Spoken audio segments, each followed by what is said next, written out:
ازيكم يا حبايبي؟ انا اميره وده مطبخي. احنا النهارده هنعمل محشي فراخ.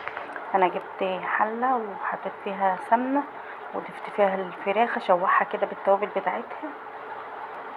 دي الفراخ اهيت، هضيفها كلها في الحله كده، وبعدين اضيف عليها الملح والبهارات، وده بصل وده زنجبيل وقرفه. انا بضيف عليها زنجبيل وقرفه وبهارات الفراخ والملح والكمون والفلفل ومعلقه كزبره، كل البهارات اللي عندي، وواحده لوم اللي هو الليمون المجفف، والبهارات اللحمه طبعا. ضفت عليها البهارات كلها اهي، وهضيف عليها معلقه صلصه وطماطم. خليكم معايا ونشوف ايه هنعمل ايه فيها. ادي معلقه الصلصه اهي، وهضيف عليها كمان طماطمتين كده متقطعين. قلبت كل البهارات مع بعضها اهي، وديت طماطمتين وحبايه فلفل خضره كده. سبتها اتشوحت مع البهارات والطماطم والبصل وكل حاجه، خدت تشويحه حلوه كده. هقلبها كويس، وبعدين اضيف عليها الميه بتاعتها اللي هي تبقى الشوربه.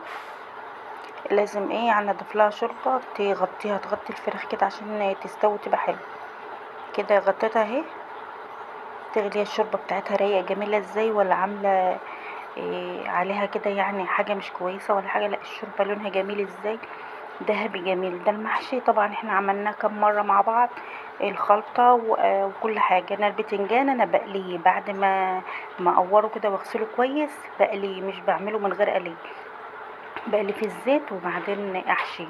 وده ورق عنب وورق كروم. ورق الكروم ده كان عندي في الفريزر، شويه دول كان عندي في الفريزر، وورق العنب ده برضك كان عندي في الفريزر، عشان اصلا مش في ورق عنب دلوقتي.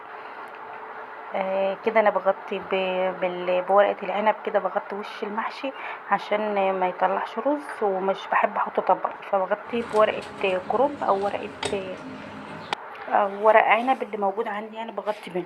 فانا غطيته كده وعقدت اهوت بالشوربه كده، ده عقده كويس. وده الفراخ انا بعمل لها معلقه صلصه على معلقه طماطم، يعني صلصه متسبكه من غير بصل طبعا، وعليها معلقه زيت، عليها معلقه كزبره ومعلقه سكر، واقلب كل ده ببعضه وادهن الفراخ بيه، بيديلها لون جميل.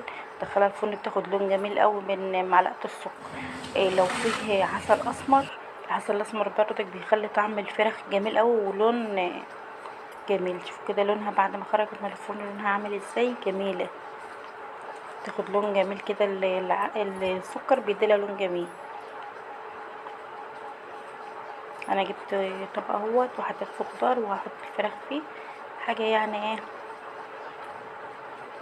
صلوا على النبي يا حبايبي، واذكروا لا اله الا الله. اللهم صل وسلم وبارك عليك يا حبيبي يا رسول الله.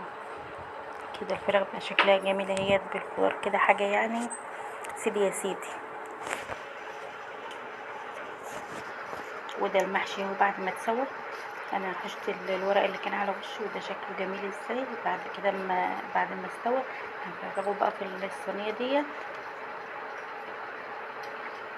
مين بيهز بقى المحشي في الحله كده، زي يغطي الحله كده ويهزها هزه جميله كده عشان تفرغ المحشي كله جميل كده، جميل. محشي البتنجان بقى لما يبقى واخد اللون الجميل ده، يا جمال يا جمال. ده كان غدانا بقى كده النهارده.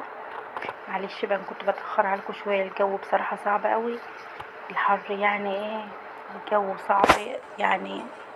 فالواحد قليل ما عادش بيدخل المطبخ اصلا كتير.